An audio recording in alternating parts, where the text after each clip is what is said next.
পত্রিকা থেকে কিছু খবর দেখে নেব কি পত্রিকা কি খবর চেপেছে আজকে। সমকাল আছে আমার হাতে। সমকালের প্রথম পাতায় বড় শিরোনাম, পরিস্থিতি মোকাবেলার পক্ষে উপদেষ্টাদের বৈঠক, উপদেষ্টার আত্মসমালোচনা, রাজনৈতিক দলের সঙ্গে যোগাযোগ বাড়ানোর সিদ্ধান্ত, দায়িত্ব পালনে বাধা এলে জনগণকে কারণ জানানো হবে বলেছেন প্রধান উপদেষ্টার বরাদ্দে। এইসব খবর এসেছে। তার পরের শিরোনামে আছে ডিসেম্বর থেকে জুনের মধ্যে নির্বাচনের কথা বলেছেন ডক্টর ইউনূস, সেই কথা রয়েছেন। প্রেস সচিবের ব্রিফিংয়ে সেই তথ্য আরও একবার উঠে এসেছে। তারপরে শিরোনামে দেখতে পাচ্ছি নিজের অবস্থানে অনড় দলগুলো, প্রধান উপদেষ্টা ডক্টর মোহাম্মদ ইউনূসের সঙ্গে বৈঠক করেছে বিএনপি, জামায়াত এবং এনসিপি। অস্থিরতা নিরসনের লক্ষ্য থাকলেও শেষ পর্যন্ত তিন দলই রয়েছে আগের অবস্থানে। এনসিপি এবার যুক্ত করেছে শেখ হাসিনা আমলের সব নির্বাচন বাতিলের দাবি। তিন উপদেষ্টার পদত্যাগ এবং রোডম্যাপ চাইল বিএনপি প্রধান উপদেষ্টার সঙ্গে বৈঠকে। তারপরে শিরোনামে আছে জামায়াতের বৈঠক প্রসঙ্গে, প্রধান উপদেষ্টার সঙ্গে গতকাল যে বৈঠক হয়েছে সেই প্রসঙ্গে শিরোনাম হচ্ছে সংস্কার নির্বাচনের জন্য দুটি পথনকশা চায় জামাত। তারপরের দিকে দেখতে পাচ্ছি এনসিপির বরাতে আরও একটি শিরোনাম এসেছে, বিচার সংস্কার নির্বাচন সহ 6 দফা দাবি এনসিপির, ছাত্র উপদেষ্টার সঙ্গে এনসিপির সম্পর্ক নেই বলেছেন নাহিদ। তারপরে শিরোনামে আছে লন্ডনে দুই বাংলাদেশির 1479 কোটি টাকার সম্পদ জব্দ, গার্ডিয়ানের প্রতিবেদনে এসেছে এই খবর। উপদেষ্টা আসিফের সাবেক এপিএসের দেশ থেকে নিষেধাজ্ঞা এসেছে এবং তার জাতীয় পরিচয়পত্র কিন্তু ক্রয় করা হয়েছে। একটু যদি শেষের পাতায় দেখি অন্যান্য পত্রিকার সাথে অন্যান্য খবরের সাথে কি কি আছে। ভারত থেকে ঠেলে পাঠানো হলো আরও 45 জনকে, বাংলাদেশ ভারত সীমান্ত দিয়ে সিলেটে 21 জনকে পুশিন, একই সাথে কুড়িগ্রামে বিজেপির কাছে 24 জন হস্তান্তর আছে। তারপরে শিরোনামে আনিসুল হকের সহযোগিতায় তৌফিকার বিরুদ্ধে মামলা আছে। তারপরে শিরোনামে জুনের মধ্যে নির্বাচন দিতে পারলে ডিসেম্বরে কেন নয়, বগুড়ায় তারুণ্যের সমাবেশে নজরুল ইসলাম খান বলেছেন এই কথা। সংস্কারের সবাই বিএনপির 31 দফার মধ্যে আছে, অন্তর্বর্তী সরকার নয়, জনগণ নির্বাচিত সরকার চায়। পরে শিরোনাম পড়ছি, দাবি আদায়ে অনড় কর্মীরা, এনবিআর কার্যত অচল। একই সাথে আজকে সকালটা আসলে যেই খবর দিয়ে শুরু করেছি সেই তথ্য একটু বলতে চাই। সেটা হচ্ছে আজকে নজরুলের জন্মজয়ন্তী। তাকে নিয়ে একটা সুন্দর চমৎকার লেখা ছাপানো হয়েছে সমকালের শেষের পাতায় আলাদা করে বক্সে। দাদুর সঙ্গে কাটানো স্মৃতি ভোলার নয়, এই কথা বলেছেন তার নাতনি খিলখিল। বিস্তারিত চাইলে পড়ে দেখতে পারেন যাদের আসলে কবির প্রতি ভালোবাসা আছে বা তাই তিনি আসলে জীবন কিভাবে কাটিয়েছেন তা জানবার যদি ইচ্ছে থাকে পড়ে দেখতে পারেন। সমকালের শেষ পাতায় আছে। যাবো সামির কাছে। কি পত্রিকা সামি? আমি কোন পত্রিকা সেটা বলার আগে একটু জিজ্ঞেস করতে চাই আপনাকে, সেটা হচ্ছে আপনি কি আইফোন ব্যবহার করেন? ওকে, আমি আইফোন ব্যবহার করি না, তবে রিশাদ হোসেন একটা আইফোন পেয়েছেন। পিএসএল এ চমৎকার পারফরমেন্সের সুবাদে তিনি একটা আইফোন গিফট পেয়েছেন তার ওনার কাছ থেকে। যুগান্তরের খেলার পাতা এই শিরোনামটা ছিল। আমি তো যেহেতু খেলার মানুষ, আমি খেলার পাতাটা মানে পত্রিকার পাতাটা ধরলে না আমার মানে প্রথম কাজ যেটা থাকে যে একদম শেষের দিক থেকে শুরু করে শেষের দিক থেকে দ্বিতীয় পাতাটা আগে পড়ার চেষ্টা করি। সো সেখানে যুগান্তরে যারা খেলাধুলা পছন্দ করেন তারা শেষের পাতার ঠিক আগের পাতাটায় রিশাদ হোসেনের এই গল্পটা জানতে পারবেন। আমি শেষের পাতা থেকে একটু শুরু করতে চাই, খুব ইন্টারেস্টিং একটা জায়গা, সেটা হচ্ছে ত্রয়োদশ সংসদ নির্বাচন। সেটা নিয়ে তারা একটা আর্টিকেল ছেপেছে যেখানে মাদারীপুর 1 আসনে সরব বিএনপির 4 নেতা, চূড়ান্ত জামায়াতের প্রার্থী। অর্থাৎ যুগান্তর খুব সম্ভবত প্রত্যেকটা আসনে কারা কারা সম্ভাব্য প্রার্থী হতে পারেন সেই ব্যাপারে নিয়ে তারা একটা সিরিজ প্রতিবেদন করছে, যেখানে হয়তো বা ইলেকশনের আগে ইলেকশনের একটা হাওয়া আপনি পেয়ে যেতে পারেন। আমি একেবারে প্রথম পাতা থেকে শুরু করতে চাই। একদম হাই ভোল্টেজ কিছু শিরোনাম রয়েছে। প্রধান উপদেষ্টার সঙ্গে 3 দলের পৃথক বৈঠক, কাঁদবে কি দুর্যোগের কালো মেঘ। আমি কয়েকটা লাইন একটু পড়তে চাই। প্রধান উপদেষ্টা ডক্টর মোহাম্মদ ইউনূসের পদত্যাগ চিন্তাকে ঘিরে রাজনীতির আকাশে দুর্যোগের ঘনঘটা, কালো ঘন মেঘ জমতে থাকে চারিদিকে। আসার কথা শনিবার দুপুরে, সে মেঘ হঠাৎ কাটতেও শুরু করে যখন উপদেষ্টা পরিষদের অনির্ধারিত জরুরি বৈঠক শেষে পরিকল্পনা উপদেষ্টা সাংবাদিকদের জানিয়েছেন প্রধান উপদেষ্টা পদত্যাগ করছেন না। ডান দিকে চলে আসতে চাই। উপদেষ্টা পরিষদের বৈঠকে সিদ্ধান্ত, দায়িত্ব পালনে বাধা দিলে জনগণকে জানিয়ে পদত্যাগ করছেন না ডক্টর মোহাম্মদ ইউনূস। মূল লক্ষ্য নির্বাচন, বিচার এবং সংস্কারে এগিয়ে নেওয়া।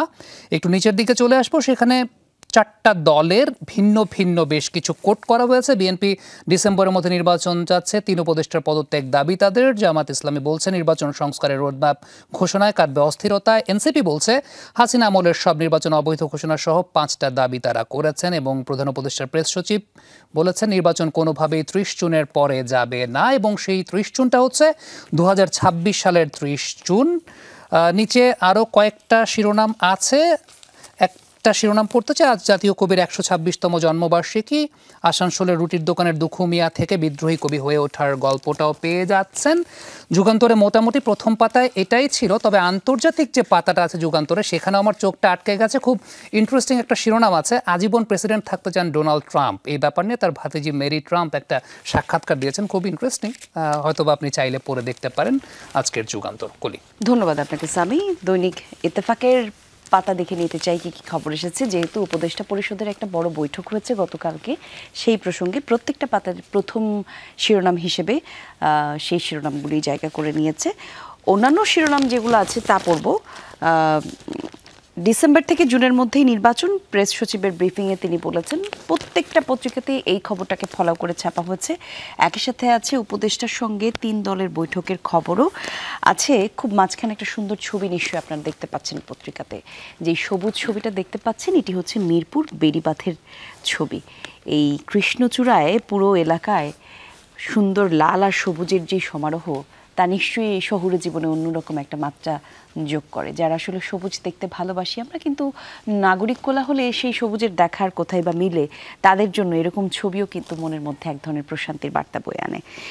তারপরে শিরোনাম দেখি একটু কি আছে। যুক্তরাজ্যে সালমানের ছেলে এবং ভাতিজার 1479 কোটি টাকার সম্পদ জব্দের খবর আছে। দ্য গার্ডিয়ানের প্রসঙ্গে খবর।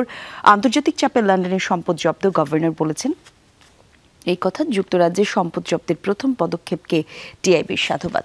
একটু যদি শেষের পাতায় দেখি কি কি আছে।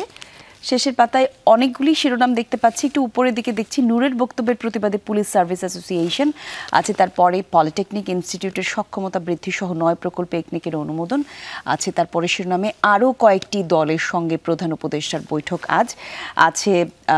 ভুট্টা গুঁড়া দিয়ে তৈরি হতো ডায়াবেটিক্সের ওষুধ, লোভনীয় বিজ্ঞাপন দিয়ে বিক্রি করা হতো নকল স্বাস্থ্য সাপ্লিমেন্ট। ভয়ঙ্কর তথ্য। তারপরে শিরোনামে রয়েছে গাজায় অপ্রতুল ত্রাণ সহায়তা, খাবারের জন্য হাহাকার, লুটপাট আছে। গাজা ইসরায়েলের অভিযানের নিষ্ঠুরতম পর্যায়ে পৌঁছেছে জাতিসংঘের মহাসচিবের বরাদ দিয়ে এই প্রসঙ্গ। একই সাথে যদি দেখি সম্পাদকীয়তে কি খবর আছে, মতামত প্রসঙ্গে লিখেছে গাজায় যুদ্ধবন্ধে ট্রাম্পের হুমকি প্রসঙ্গের খবর আছে। আরও একটি শিরোনাম রয়েছে উষ্ণতায়, চরম উষ্ণতায় ফের স্বস্তির বৃষ্টি। সেটি কি প্রসঙ্গে? দেশের রাজনীতি প্রসঙ্গে লেখাটি লিখেছেন মোস্তফা কামাল। একটু চুম্বক অংশ পড়ে শোনাতে চাই। ঢাকা সেনানিবাসে সেনা প্রাঙ্গণে সেনা কর্মকর্তাদের সঙ্গে অফিসার্স অ্যাড্রেস বৈঠকে আইন শৃঙ্খলা পরিস্থিতি, নানা অপপ্রচার, উস্কানিমূলক বক্তব্য সহ বিভিন্ন বিষয়ে কথা বলছেন সেনাপ্রধান। পরামর্শ হিসেবে বলেছেন গুজব, ভুল তথ্য ছড়ানো হচ্ছে, বিভ্রান্ত হওয়া যাবে না।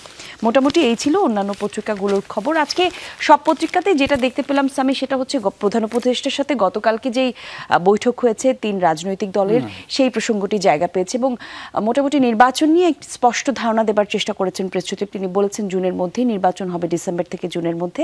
একই সাথে প্রধান উপদেষ্টা বলেছেন তিনি পদত্যাগ করছেন না, যেটা আসলে জাতির জন্য নিশ্চয়ই একটি স্বস্তিদায়ক খবর। কারণ যে পরিস্থিতির মধ্যে দিয়ে আমরা যাচ্ছি, এখন আসলে নতুন কোনো পরিবর্তন নেবার মতো অবস্থা বাংলাদেশের রয়েছে কিনা তা ভেবে দেখবার মতো।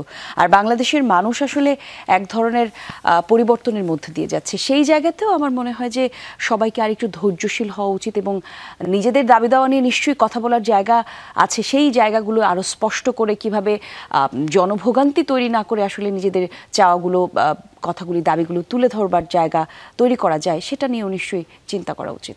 অবশ্যই। এবং সেই সাথে আরেকটা খুব ইন্টারেস্টিং বিষয়, আমরা একটা বিরতিতে যাব, তবে তার আগে একটা ইন্টারেস্টিং বিষয় আমি আসলে প্রত্যেকটা পত্রিকা একটু ঘুরে ঘুরে দেখছিলাম, একটা জায়গা মিসিং। ছোটবেলায় আমরা দেখতাম না যে খুব সুন্দর সুন্দর রম্য কার্টুন থাকতো সামাজিক প্রেক্ষাপট বিবেচনা করে, এখন সেই রম্য কার্টুনগুলো অনেক অনুপস্থিত পাওয়া যায়। এবং আমি অনেক কার্টুনিস্টদের সঙ্গে কথা বলছিলাম, কথাটা এরকম ছিল যে সংবাদপত্রের বা সংবাদ মাধ্যমের স্বাধীনতার যে বিষয়টা, সেই স্বাধীনতাটা অনেকাংশে খর্ব হয়েছে বিগত বছরগুলোতে।